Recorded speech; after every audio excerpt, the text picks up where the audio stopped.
welcome to today's webinar, Supporting the Developmental Needs of Children with Neurodiversity. My name is Dr. Jasmine B. MacDonald. I'm a Senior Research Officer with the Child and Family Evidence Team here at the Australian Institute of Family Studies.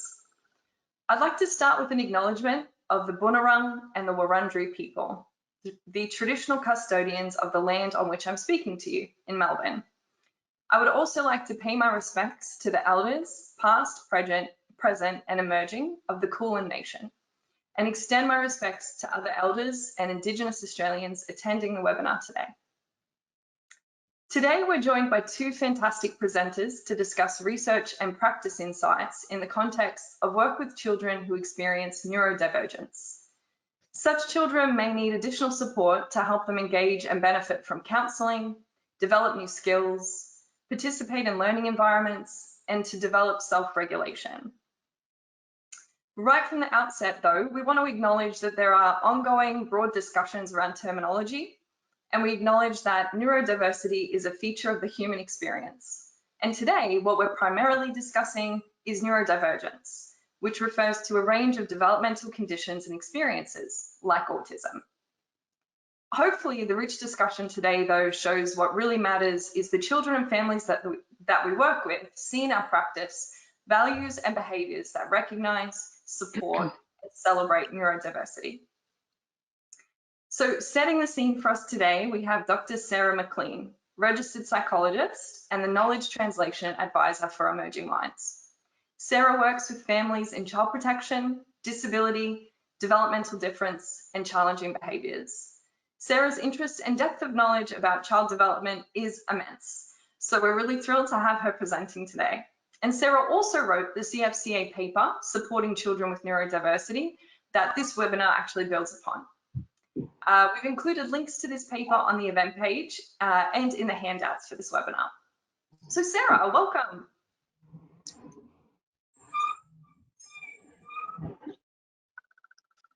Joining us today, we also have Dr. Claire Holmes, a clinical psychologist at Towards Optimism Psychological Services and part of the Autism South Australia Diagnostic Services team. Claire and Sarah have worked together and share a passion for this topic, and what I think is cool about that is we get to benefit from their shared rapport and knowledge, and for them to cover this topic in a really open way. Claire has a collaborative approach to research and therapy, drawing on individual strengths and expertise to address their needs and support well-being using strategies from a range of therapeutic approaches and, really importantly, neurodiverse affirming principles. Hey there, Claire, and yeah, welcome. Great to have you both with us. Thanks, Jazz. Thanks, Jazz, and hello, everyone, and thanks for setting aside the time to join us today. Amazing. So, as we expected, there is a lot of interest in this topic. So we thank you so much for sending through questions for the presenters when you registered for this webinar. We use those questions to guide conversation and hopefully get to the issues and questions that you really want addressed. It's pretty important to mention that the topics that we cover today could lead you to experience some kind of discomfort or experience a range of emotions. And if that's the case, we just want to encourage you to reach out to your GP for support or reach out to services like Lifeline and Beyond Blue. We've included a list of helpline services in the handout section so that you can easily access those. Okay, so I'm going to throw over now to Sarah to set the scene of what we're going to discuss today. So yeah, Sarah, over to you. Thanks, Jazz, and welcome everyone. My job to start with is just to really do a bit of scene setting around neurodivergence. I'd like to talk a bit about what the evidence, transdiagnostic evidence suggests are the important areas of difference involved in neurodivergence, and so provide a bit of an overview and introduction to the topic before we move on to autism more specifically. As I think Jazz mentioned, we're going to be talking about neurodivergence in a more in-depth way, and Claire's going to be talking a bit more about how neurodivergence is defined and understood in the autism research community, but also in the autism lived experience community. So that's an important thing to cover, but my job first is just to do a little bit of scene setting around neurodivergence and what the research suggests. So looking transdiagnostically, what the research suggests to us is that there are 3 broad areas of developmental difference involved in neurodivergence of all sorts. Autism, but also other forms of neurodivergence or other conditions associated with neurodivergence. So it's really important for us as adults in children's lives to be able to recognise and respond to neurodivergence in children, because we know that children who experience neurodivergence are at more risk of, over time, developing behavioural, mental health and social difficulties if we're not able to provide them with the support that they need. It's also really important to recognise that neurodivergence comes with a whole set of strengths and as well as a whole set of challenges. And typically, as a psychologist, an allied health professional or a teacher, it's the challenges that bring children to our attention. So it's important to name those challenges. The other thing I'd like to say right at the outset is that the way that I understand neurodivergence, and I think Claire would say this as well, is that we very much frame neurodivergence as a social construct rather than a medical construct. And what that means is that neurodivergence is not inherently problematic, but it can become problematic for children if we as adults, we as services, schools, systems, aren't able to respond to kids in the way that they need to maximise their development and their opportunities in life. So therefore, it's, I would argue it's really important for us as adults to be able to recognise neurodivergence. And fortunately, neurodivergence comes with some pretty clear behavioural, social and learning kind of indicators. And I want to touch on those first before we move on to a deeper discussion about autism spectrum disorder. So if we look transdiagnostically, so setting aside diagnostic labels, there are 3 broad areas of developmental difference typically involved in neurodivergence. And that's true whether the neurodivergent child has a diagnosis of autism, whether they have a diagnosis of a mental health condition such as OCD, or whether they come with a set of developmental experiences such as, complex trauma or early developmental trauma, early adversity. So putting aside the diagnostic labels, we find that neurodivergence is associated with some pretty clear areas of developmental difference. And those areas come with behavioural, social and learning indicators that we can really learn to pick up on as adults and give us a clue that we might need to support the child in additional or different ways. Okay, so the first of these broad areas of developmental difference is that neurodivergent children frequently have differences in the way that they process information in the world. The easiest way to recognise this in children is the child who has difficulty with managing, directing, redirecting, focusing, their attention, whether it's in a classroom or a counselling type or a therapy type environment. And the other clue for us is the child who has challenges around cognitive flexibility. So in the case of autism spectrum disorder, these challenges or these additional support needs might look like a preference, a need for additional supports when switching attention from task to task, a need for some additional supports around transitioning, a preference for deep and kind of narrow focus of attention, possibly, rather than a broad focus of attention that we often demand of kids, a preference for black and white thinking, a preference for structured over unstructured, predictable over unpredictable environments. So it's common for neurodivergent children to have differences in the way that they process the world, and that as adults, we can help them by making their environment as predictable and structured as possible, and reducing their cognitive load, their language load, to respond to their natural preferences, but also helping them by simplifying our language and leveraging visual supports to help kids to focus on what we would like them to focus on, to focus their attention, and to kind of participate in learning and to participate in therapeutic supports. So the second broad area of developmental difference that's common with neurodivergence is differences in the way that the child's inner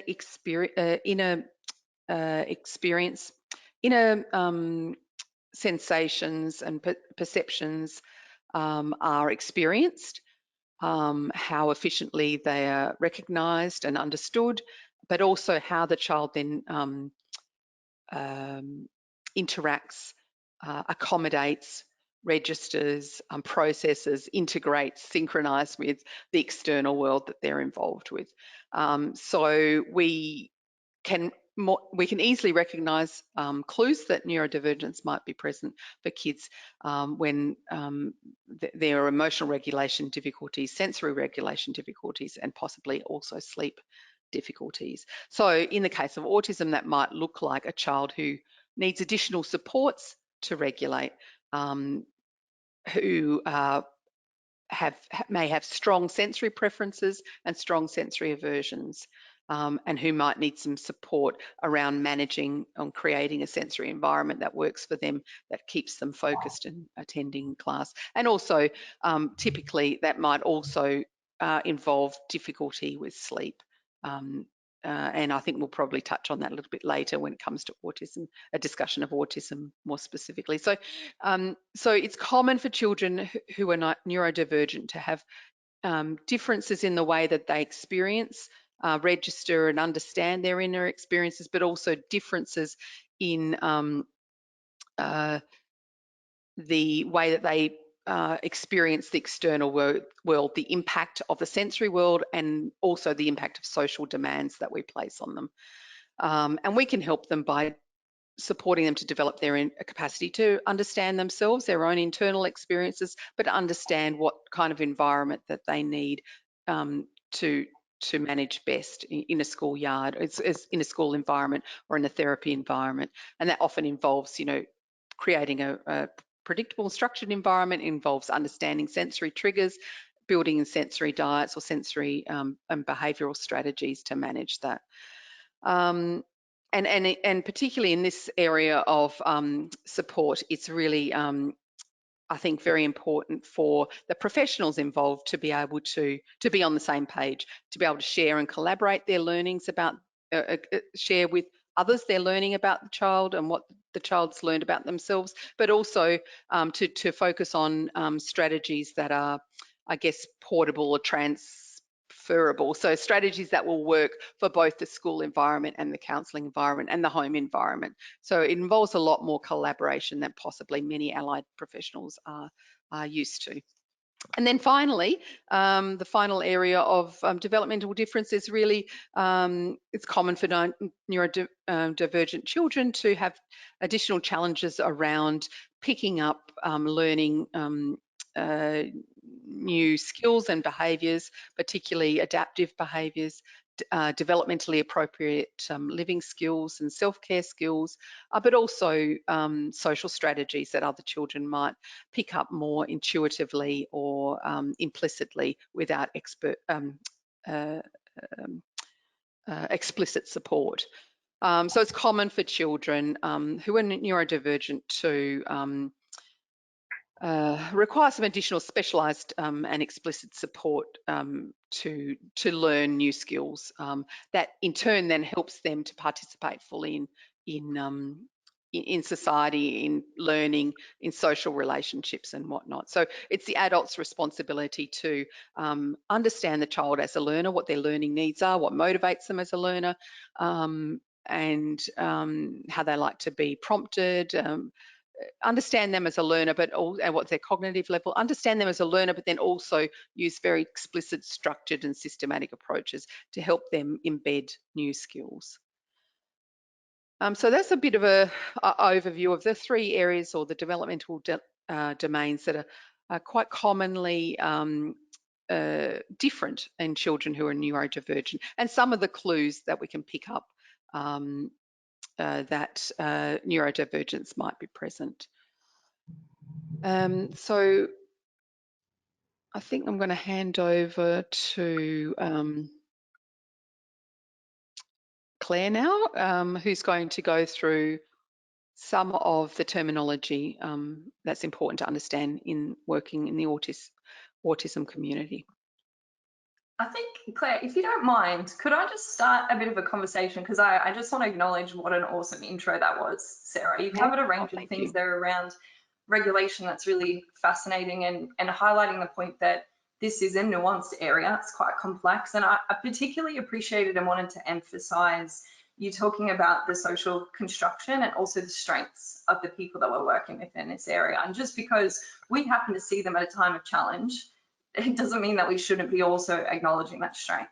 But the part I want to jump on and bring Claire into this discussion, and this is a brief one, is who's on your multidisciplinary dream team of working with clients in this context? You know, you both have a psych background. Who else do you bring to bat with you to support people in this space?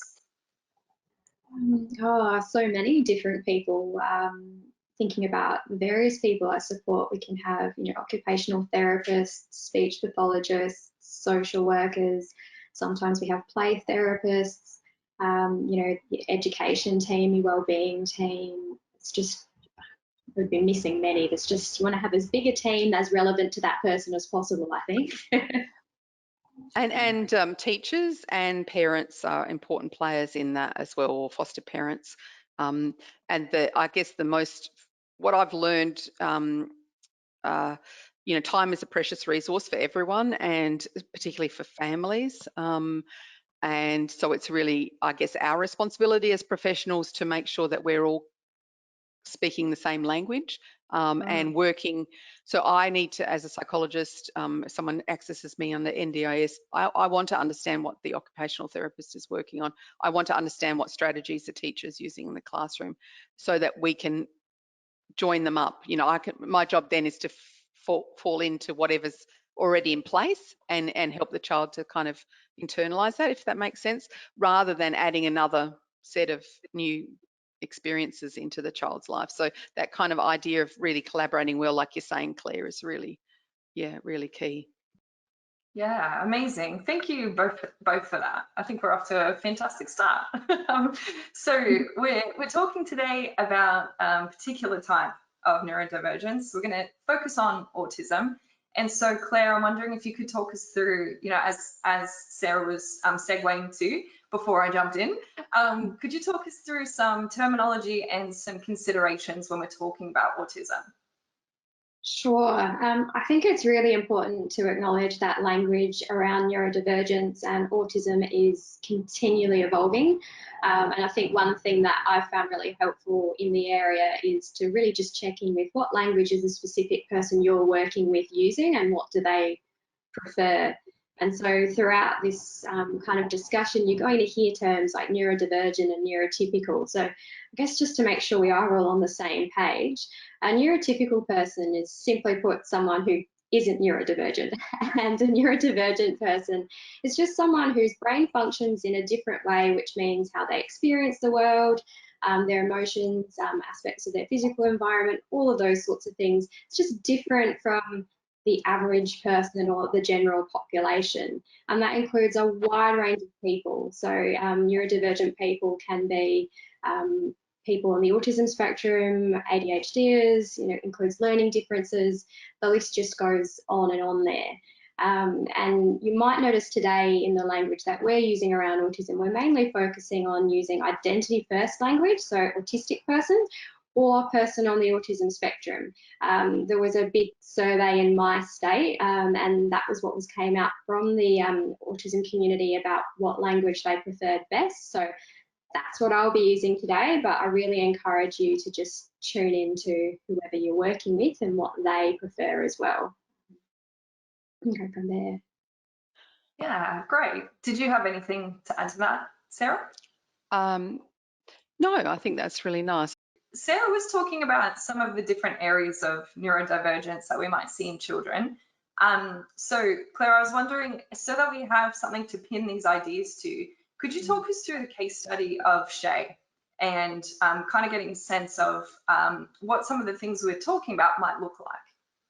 Sure. So with the resources that came through, there was a case study about Shay, who is not a real person, but is sort of based on the feedback that we got from you when you registered for the webinar, and also just our experiences working with people on the autism spectrum. So Shay is a 10-year-old. She's recently been formally diagnosed as an autistic person, and she lives with her parents and her brother, and they migrated to Australia, a number of years ago. And everything's been going pretty well for her. She's been attending the local primary school. But the sorts of things that I might see as a clinician is that I'm getting some feedback from the young person that perhaps they don't want to go to school, they're really stressed, they just know something's off, but they can't really tell me what is off for them. And with Shay, in the case study, we kind of talked about her parents, giving, some feedback that she's having more meltdowns, she's really struggling after school, her concentration is just not what it normally is. Teachers might also be commenting she's needing some extra support socially, her learning, her engagement there, everyone's just noticing that something isn't right for the way Shay normally functions. So we'll be using that as a bit of a start-off point, I guess, today. Yeah, great. Thank you for that overview. So I'm feeling like the first place we should start is, really how can we support people thinking about this case study with Shay? How can we support non-neurodivergent or neurotypical people appreciate what the neurodivergence experience is like? Yeah, I think that's a really important thing, because whatever we're doing supporting someone who's neurodivergent, we need to make sure we're all on the same page. So say, for example, if I was starting to work with Shay for the first time, I'd really want to explore neurodivergence, what that is, what that means for Shay and her family, and really just acknowledge that it's about difference. Because unfortunately, sometimes the neurodivergent kids that we might be supporting as a parent, as a teacher, as a therapist, are getting messages that because they're neurodivergent, they're wrong, or they're broken, or just that the way they exist is wrong, and they're really harmful, unhelpful, wrong messages. So, in the resources, I think we've put some, accounts from autistic people about what it means to be neurodivergent. There's some lovely examples of that, and that can be a really helpful starting off point, get some actual perspective from the neurodivergent community, whatever particular community is relevant to the child that you're supporting. Being able to see people that are like them is really helpful, and getting those conversations going. Yeah, I think that the thing that I'm continually hearing in the messages from both of you is looking for that individual nuance of it's really good to have a broader sense of what neurodivergence might look like, but what is it like for this person, and a client-centered focus. What's happening for them, and what supports and needs do they personally have? I'm wondering, just in covering that, Sarah, is there anything else you wanted to add to, that broader understanding for neurotypical people and the appreciation of working with children and families in this area? No, I mean, I think Claire's covered it really nicely. I think, and you highlighting it really is about the child's experience of that, and just spending some time understanding the child's perspective. So nobody is textbook, across all the diagnostic criteria of of autism. Say we're talking about autism today, so no one has all of those experiences, and some things are more present or impactful for a child than others. So understanding the child's experience, but also understanding what's important to them right now about being neurodivergent. What is the most important? Is it friendships? Is it, getting in trouble at school, or is it you're not being able to sleep, or what's going on for them right now that we can help with? Yeah, and appreciating, those things you're touching on have developmental appropriateness at that age anyway, but have unique aspects that are going to come along with the experience of neurodivergence. So it's really interesting. Alrighty, I'm thinking we should jump in and start thinking about self-regulation. What tools do you have in mind that have worked from practice that the practitioners who are joining us today can try out? There's a few things that I think we could share today, things like paced breathing, progressive muscle relaxation even, and some sensory and stimming breaks. But I think before we dive in at that level, it's really important to acknowledge that whether you're a parent, an educator, a clinician, you might be in the position where you're pretty sure you're working with someone who's neurodivergent, but maybe that hasn't been confirmed yet, but they're experiencing self-regulation difficulties. And I do think that even at that point, we can still come in and we can help with some of the strategies that I can run through, just as long as we take that idea of presenting these as options, really tuning into the young person, checking in with family and teachers about how the strategies are working, and just modifying it to suit the child, and definitely trying to refer on to other services as well for assessment, or OT to investigate what's happening. But in the meantime, if we're really careful and cautious and just use the resources we have already, there is no reason that we can carefully just try to help in that sort of phase.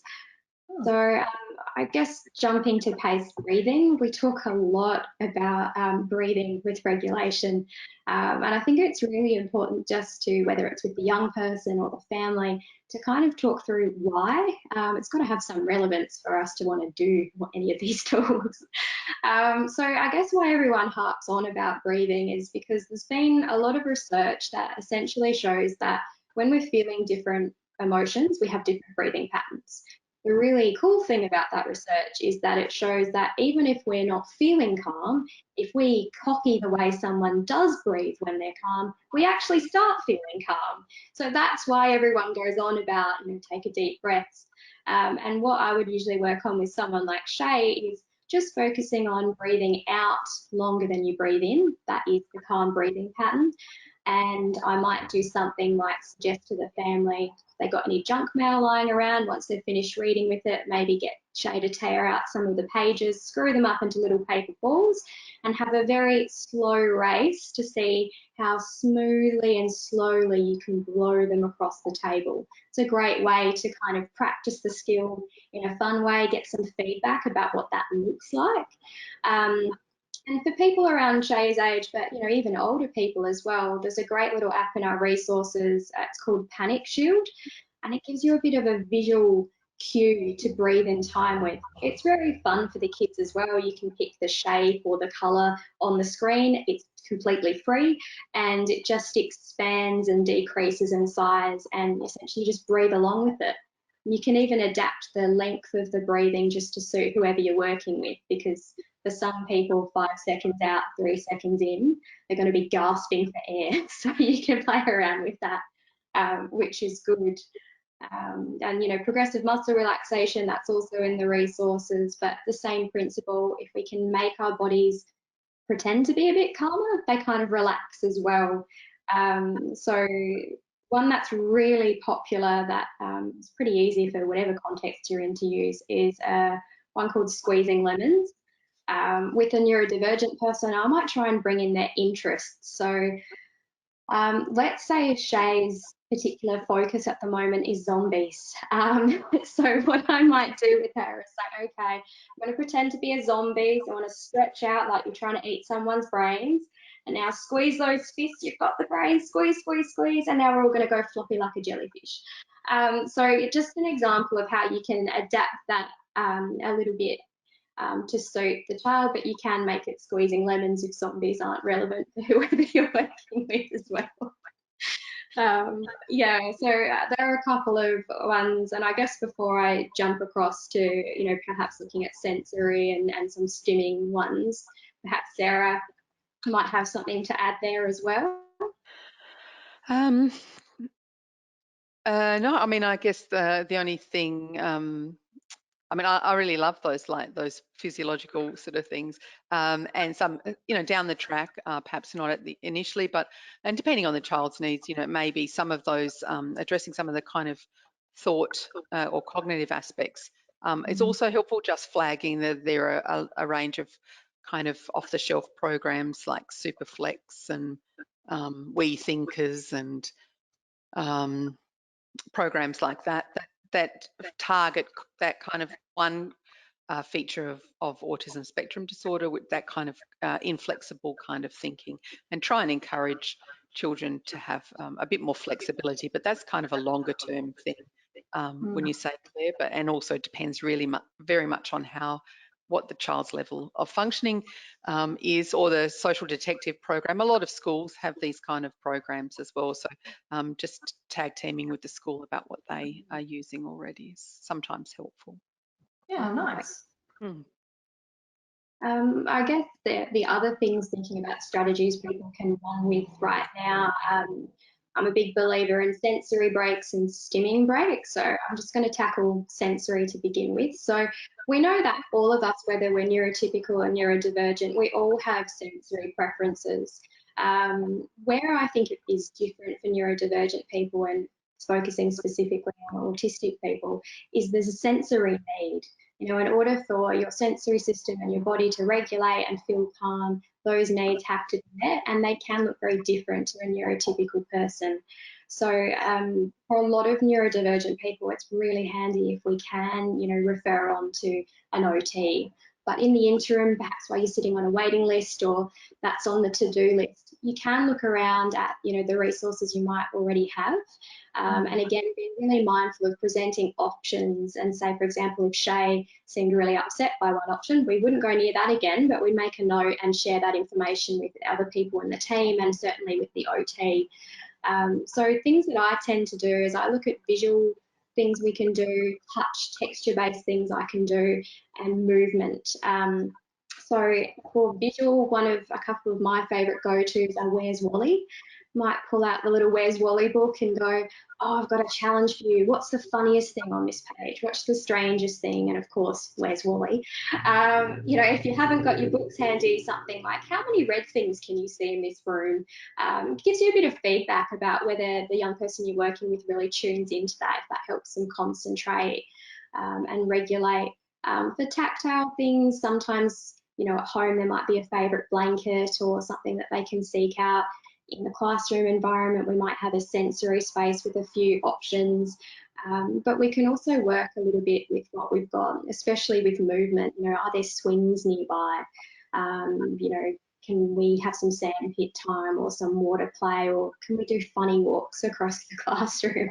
All of those sorts of things are things that don't really require resources too many. And as long as you're tuned in with, the mobility capacity of the child and, any relevant safety issues, things that you can maybe just try and monitor and start with that. And scheduling those kind of breaks across the day can be really handy. So for Shay, if I was getting feedback from her educators that, she's really struggling in that last couple of classes of the day, I'd be making sure we have a sensory break before, during and after that period of the day, just to sort of help her regulate. And I guess stimming is a similar principle, but I'm mindful that not everyone necessarily knows what stimming is, and there are sort of slightly different definitions. So what I'm working with today when I'm talking about stimming is sort of repetitive behaviour. So that could look like sorting, collecting, taking things apart. It could look like playing with words and sounds. It could look like motor movements, so kind of those classic ones we think, like spinning and rocking, but also finger flicking, fidgeting, all of that. And also sensory seeking behaviour. And they're really, really innate, useful regulation tools for people on the autism spectrum. Sometimes they can communicate to us neurotypical people, Shay might be feeling a certain way, maybe she needs some more supports, and they can also be inherently soothing. So having, options and scheduling some time to do that is really helpful. Sometimes that can be a bit logistically challenging at school. So in the resources, there's a great little YouTube channel called Way to Stim Wednesdays, and it's fantastic. And someone on the autism spectrum explains stimming, gives you all sorts of ideas, and even has one about how can I stim in a library, you know, and what are all the options if I've left my usual fidgets at home. So it's really great, and it's useful for those occasions where, you know, if there's a safety risk, we might need to present an alternative way of stimming, where perhaps at home that might be something that we'd be maybe supporting someone like Shay to do after school to help with that recharge and reset after a long day. Yeah, really practical examples, and I like that in context. What do I have around me that I could use in a library? I think that's a really nice example. And I love that you found a way in your practice to include Where's Wally and zombies. That's impressive. I love it. You've already started talking about this, Claire, but I was really interested as you start to talk about what does this look like in a school context? And I want to kind of throw back to what Sarah was saying around structure. And I was wondering if you might talk about that a little bit. Yeah, definitely. So if we take Shay for an example and say that, you know, as a parent, as an educator, as a therapist, we're starting to get feedback from Shay at the start of the term or towards the end of the school year, that last term, that all these sorts of things are coming up for me, I kind of think that's probably the least structured and predictable part of the entire school year is term 1 and term 4. So in a school context, I might be trying to liaise with parents and educators to see, can we find out when PE day is? You know, we might not know the class who's in it yet or who the teacher is, but can we find out where they're going to be? Can we give that information to Shay? You know, and in term 4, when things sort of get a bit more unstructured towards the end of the year, it might be trying to create, you know, some visual schedules or some sense of predictability, or even, you know, actually creating some routines that give Shay a sense of control, even if it's what she's having for breakfast in term 4 on a certain day, or every day after school she does a certain thing. That can give that predictability that Sarah was touching on is so important. What about other aspects for the two of you in terms of those social breaks? You know, you're saying that recharging, that you might focus on when Shay gets home from school, but what do you think is the capacity, or what does that look like in a school context? I might weigh in first. Sorry, Sarah. Sure. I think with that one, I think what I really try and make sure everyone's on the same page with is that neurodivergent people have different social capacity. So I'd be really working with Shay to find out, you know, what's the sweet spot for her? Does she want to be playing more with the kids during break time, or is she quite happy and needs her space? Are there aspects of the way we're communicating with her in the classroom that are challenging? You know, so social breaks might be things like, as an educator, being mindful that let's not ask for eye contact unless it is absolutely necessary, because a lot of people on the autism spectrum report it's physically painful. That's not helpful for concentration or engaging in learning. It might be that if we're actually, our learning goal is, I don't know, learning about the planets. If that's the learning goal and the learning goal isn't working with other people, we give Shay that option. Well, you can work, if you like, with someone that we know she gets along with and feels trust, you know, trust and comfort with, or maybe you can do this yourself and give her some options. So if she's starting to feel a bit overloaded, she's got some choices where she can sort of still do the work, still engage with the curriculum, but do it in a way that's not going to completely overload her. Yeah, anything else you wanted to add to that, Sarah? In relation to the school environment, I think we go into that in more detail in the paper, but basically, what can you do to make the environment as structured and predictable as possible? And I think early educators are really good at this. Everything, you know, lots of things are made explicit for kids, and it's a really a good thing to do. We need to, I think, think about, how can we support transitions for kids like Shay, so transitioning out of the classroom into lunchtime, unstructured setting. What can we give her to do so that she can feel like she knows what to do? Sometimes we give, we can offer 2 choices of what game she can play at recess or lunchtime. So, so supporting transitions between class, from class out to the unstructured play area often is quite challenging for kids. So giving them a transition task for young kids, transition songs and transition objects are really good to use. And just anything we can do to reduce the cognitive kind of load for them. But even sometimes, kids have meltdowns when they come home from school, and it's all been a big day, and it's, quite overwhelming. Sometimes I've found it helpful just, and that it's easier in younger years of schooling to have those send pictures home to the parents. So the parent's not, still gets a sense of what's gone on in the day, but the child doesn't have to then engaged in a big reflective conversation about how was school today. So it's little things like that supporting the transitions between different environments, I think, can be helpful, and something we quite often can miss in a busy life. Yeah. That's a really practical example of what you were saying before of who's my dream team in terms of multidisciplinary approach. It includes teachers, it includes parents that support transitioning across. I think that's a really nice, tangible thing for us to think about. Claire, I jumped in because I got excited, and so I'll throw it back to you to see if there was anything else, if that school context that you wanted to highlight. Yeah, I think a couple more things. Definitely what Sarah said, those transition points are really crucial in providing those supports there, and it may be that coming back to the classroom after a break is a good time for a sensory or a stimming break. But I guess some other broader things I would add is that we know from speaking to people on the autism spectrum that certain types of socialising work really well for them. So in a school environment, if we can provide some opportunities to facilitate that, that's going to help with friendship. It's going to help make break times a positive experience. So lots of people, lots of autistic people talk about one-on-one interactions, or having a familiar person there definitely eases that socialising, and also around structured activities. So sometimes just being in the same space as other people doing an activity, be it a craft activity even, or Lego or computing or something like that, where you can socialise if you want to, but you're also just hanging out with other people with the same interest.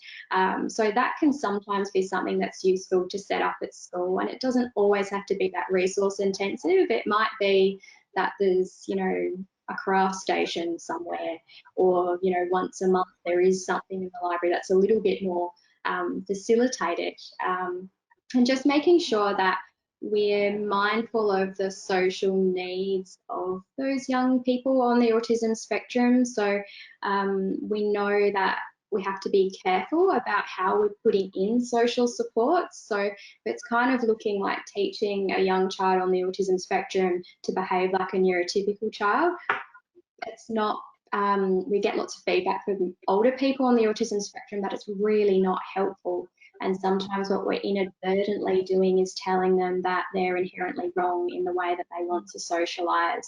So we can certainly support with strategies for things like social safety, or if the young person's coming to us and, like Sarah was saying before, saying, I really want to make friends, but it's hard. We can certainly support with strategies in that environment, but we have to just be really careful about how we're doing it, and that we're not overloading, because it's really cognitively demanding to have to hack out in a non-intuitive way how I'm supposed to go up and do this. And so if we can meet everyone halfway and really be selective in what social supports we're putting in and why, that goes a long way.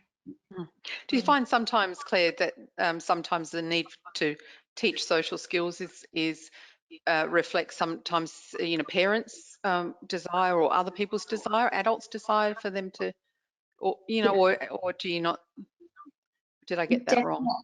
No, I definitely, and I understand where it's coming from, because it's usually coming from the place of, I want my child to have really fulfilling and rewarding social relationships Yeah, we all want for our young of people. course. Yeah. And sometimes that can be challenging, especially when you're neurotypical, and we might have a particular idea about what that should look like.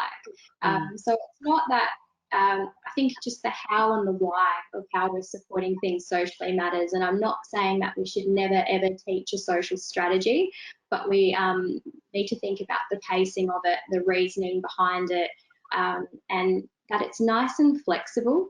That it's something that if we teach this one idea, it's going to be something that you can lather, rinse, repeat across different contexts. That, instead of someone being, trying to keep in their head 7 different social rules, that's exhausting.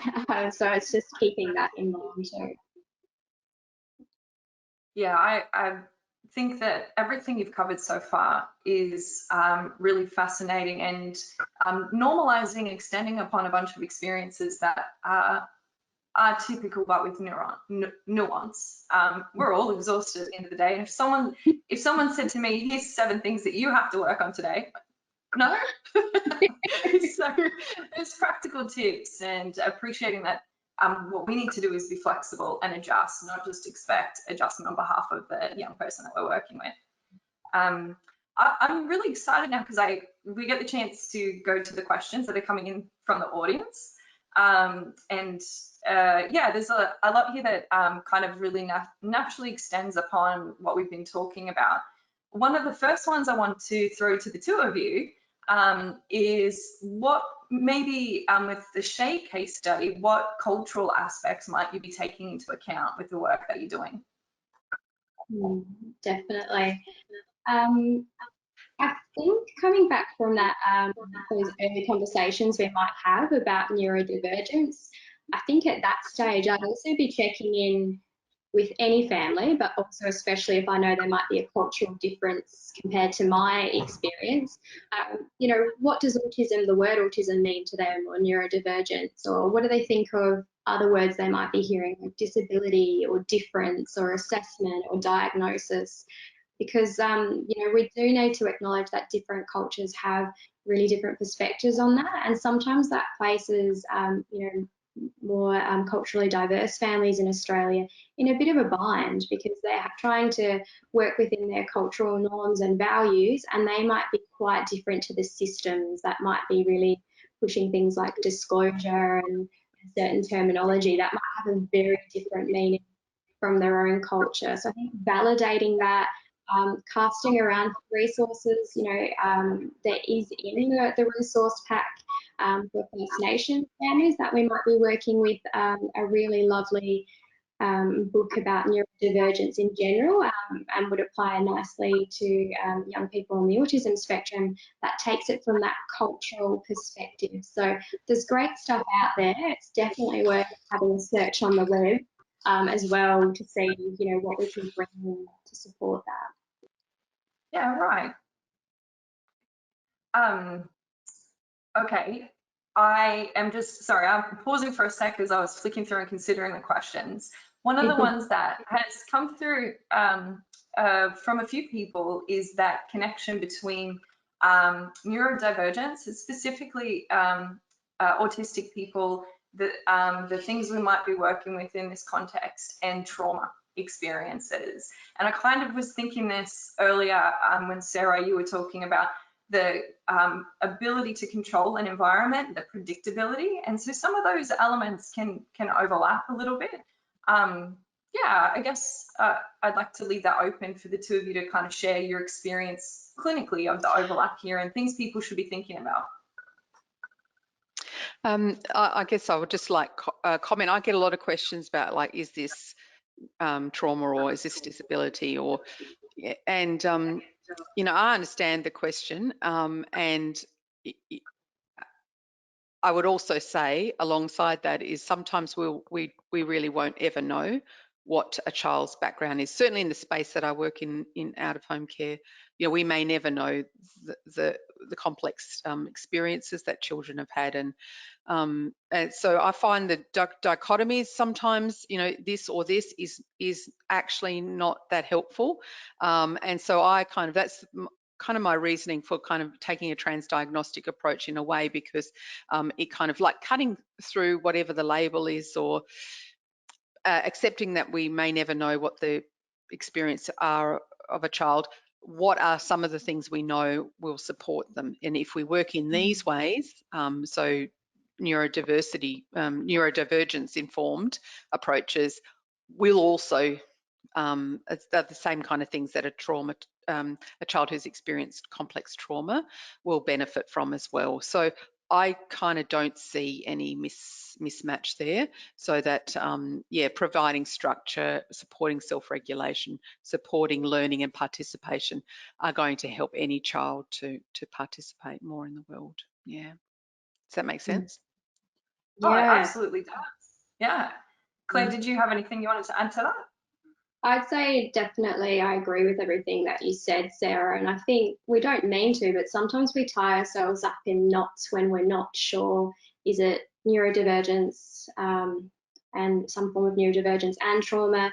And there is discussion that trauma is neurodivergence in itself as well.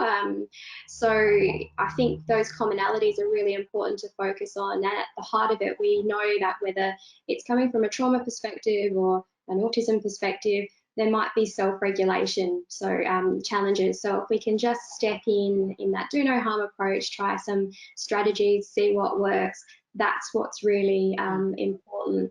The one thing I would say that's just something I see a little bit as a practitioner is that sometimes it is, if we can figure out whether something's been driven more by trauma or more by autism, that's helpful to tease out. So say, for example, we might see toileting differences in both populations or where there's overlap.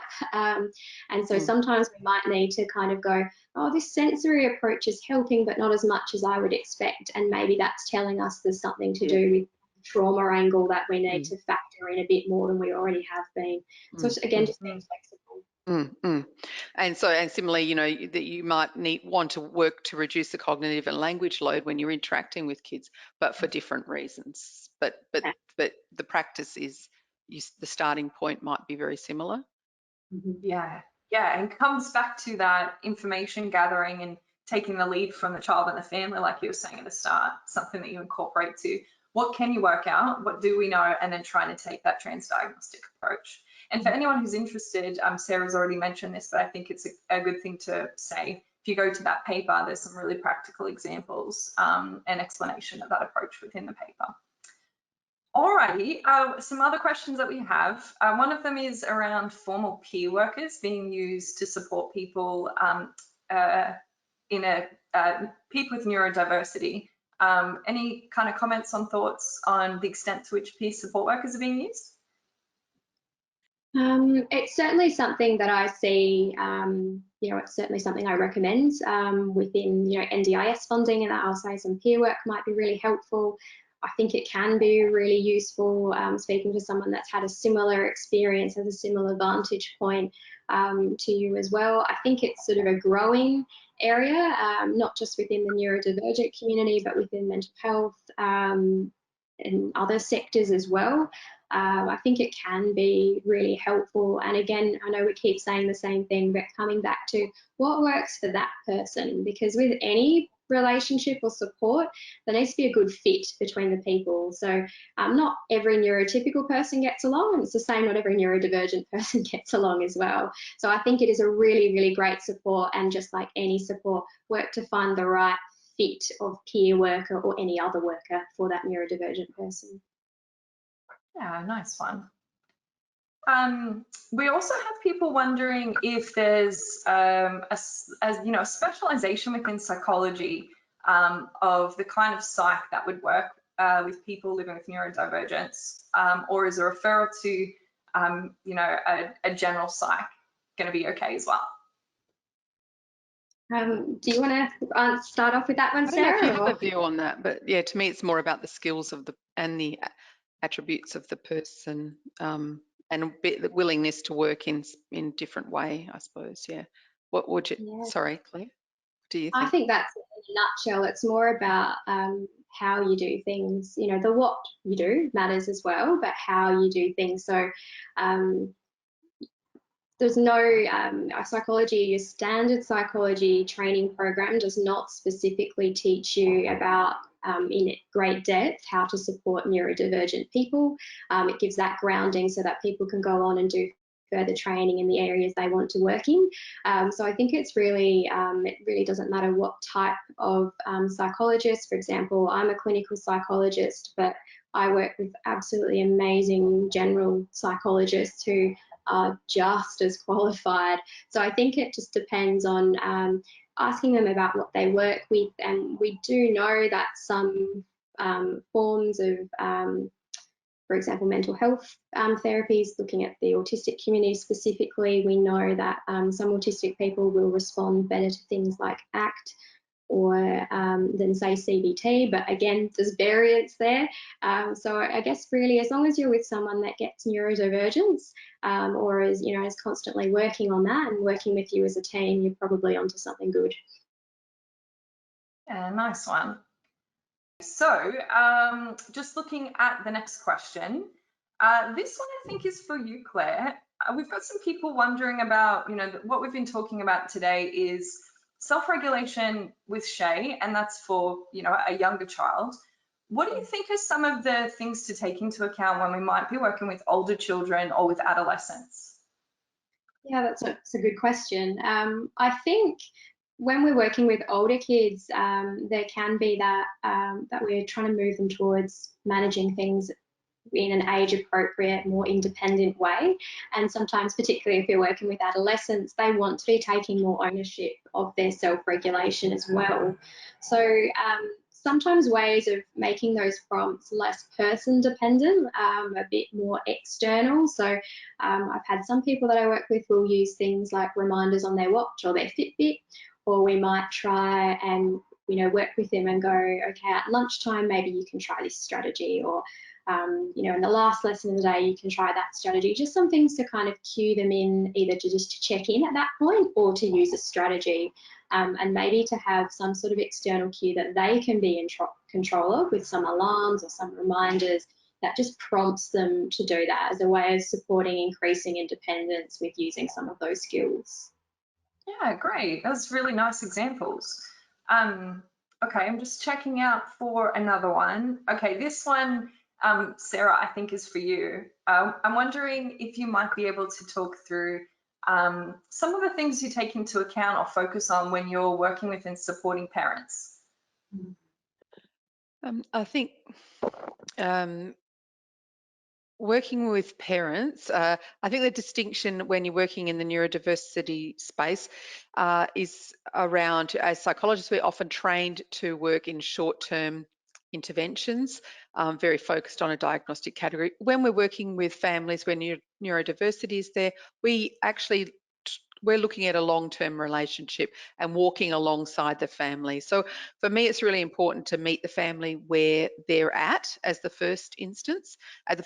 So working with parents about what's really important for them right there in that moment.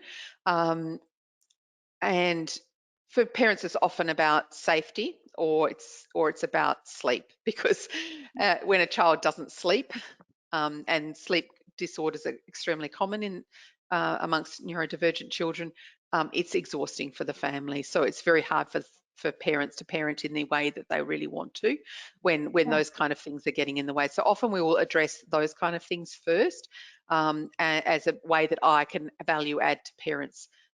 Otherwise, why would they bother coming back to me? So that's the kind of first thing. Accept the parents, accept the family where they're at, meet them where they're at, and then I would next prioritize kind of relationships in the family. So sibling relationships particularly, and often refer families to Siblings Australia, because often siblings do, with the best possible intentions, inadvertently get overlooked.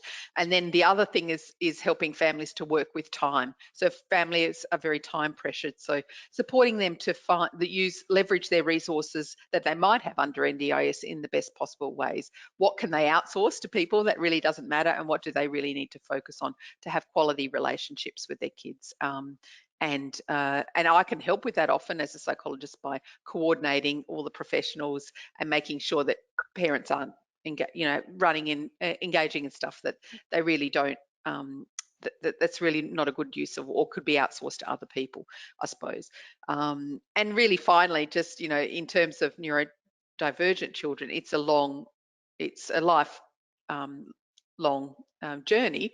And so I find it's really important to work with parents around reframing, particularly behaviour, because a lot of people come to me around behaviour concerns, that it's not that they don't or they won't, but it's just that they can't right now. And so that kind of reframe is often very helpful. Yeah, absolutely. What I'm hearing from what you're saying is that kind of systems approach and almost like a Maslow's hierarchy of needs, like we all go to sleep. Right. Yep. And let's build up from there. Yeah, absolutely. Yeah. Alrighty, we also have a question here that I think I'll throw to Claire, and it's around, I guess, those therapeutic considerations or what you take into account in terms of gender and neurodivergence. Yeah, definitely. So that's a big topic. And I guess whatever population you're working with, gender informs most, if not all, aspects of our lives in some shape or form. So I think it's something that's really important to acknowledge and to work with. So thinking about autistic people specifically that I might be working with, we also know that there is a high incidence of gender diversity. So outside of that gender binary, so things like, being mindful of checking in with pronouns, things like, you want to sort of be with people that have a similar experience as you as well. So sometimes my role can be a bit about linking in, females with resources, like the Autistic Women and Non-Binary Network, which is an organisation run by autistic people that shares resources about non-binary and female gender and how that presents for them from their experience. And also, I sometimes will work with, it might be about finding parenting resources that's about dads or mums and how autism comes into that. So it's just trying to help people link into the communities that are relevant to them, and just keeping in the back of our mind that gender is part of the human experience, and so we need to accommodate that too. Yeah, great. I think there's some really nice considerations there for people to take into account. Thanks, Claire. All right, I think this might be our last one for today, and I'm going to throw it to you, Sarah, lucky last. And this one is around, I'm kind of linking a question to something I was thinking about with the paper. And in the paper, you talk about attention and cognitive flexibility challenges that neurodivergent children might face. And I'm thinking in the therapeutic context, when you're working potentially one-on-one with a young person, kind of seems to me like some of those things you are highlighting as challenges in terms of attention and cognitive flexibility that the young person might face in a school context or in a family context similarly might impact or be a first barrier in your working therapeutically. So I wondered if you could talk us through some strategies that you use, maybe specifically around communication style, to really get that therapeutic alliance working. Yeah, sure. So my kind of motto is structure, simplify, before, and then move on to scaffold. So I've got the kind of 3 S's. So I guess more than I guess we're trained to ask open questions and reflective questions in counselling. So for me, that's it's really important to not do that. So it's important to try to break down complex reflective skills into very concrete decisions. So into a more kind of manageable communication style, so kids can find it easier to engage and understand what it is they're doing in therapy. So the very first thing probably is just to give an explanation of what a psychologist is and what I actually could do for them, and just a couple of possibilities, and then ask them, are any of those things of interest? Sometimes we'd use their own interests, like for example, if they're interested in Thomas the Tank Engine, we might say, something like, well, we can help you to feel more like Thomas and less like Gordon, sort of using their own interests, like Claire was talking about before, to kind of make the what's in it for me kind of conversation work for kids. And so from then, really what I'm trying to do is make complex kind of metacognitive kind of conversations that we might normally do in therapy are really, really concrete. And I do that by breaking the questions up, using the blanks levels of question, try and make the levels of questioning as low as possible, but also use visual supports whenever I can to help them focus their attention and help them get to the core concept of what I'm trying to get them to decide on. So instead of asking, how are you feeling today? How was school? I would say, well, is it mostly bad or mostly bad or mostly good today? So kind of breaking it down into simple questions, and then you can move on to choice questions. Would you like to do this first or this first? For example, as a very simple example, and then when you're asking them to reflect on their experiences, which are higher level questions, then you can bring in visual prompts like thermometers, zones of regulation cues, and the various range of strategies, visual strategies that you can use. And then when you're asking them to make kind of the bigger question decisions, semantic sort of stuff, who's the safe person in your life, that kind of stuff, then there's visual resources you can use to help them to make those decisions or communicate their needs, participate in their goal setting and decision making. For example, you can use safety circles, you can have tokens that they can vote. Dad has so many tokens and mum has so many tokens, or who's the angriest person in your family. Dad has 5 tokens, mum has 6 tokens. So it's those kind of trying to anchor complex concepts into very concrete, tangible ways, and visual cues visual prompts are a very big part of that. It's almost like, it sounds like, tactical empathy is really trying to understand how the person you're working with understands the world, and then you being more flexible to incorporate that into the work you do. And I like that you highlight, it's almost like, everything that you were taught, unlearn it. Not quite, but in terms of those open-ended questions, a little bit. I mean, I think, Claire, you mentioned before about, being flexible, and I think that's possibly, I don't know about with autism, but, neurodivergence generally or disability generally, it's up to us to be, to take on the role of being flexible until such time as our young people can internalize that themselves. So true. Absolutely. I've really enjoyed this conversation. I would consider myself quite fortunate to be in this position. And we've really covered a lot of interesting ground. There's a lot of practical tips there and things for people to think about in their own practice. So I just want to thank the two of you for making the time, coming along and sharing the experience and knowledge that you have. Thank you so much. Thank you. It's been an absolute pleasure. And thanks for your time and facilitation, and thanks to everyone for joining us today.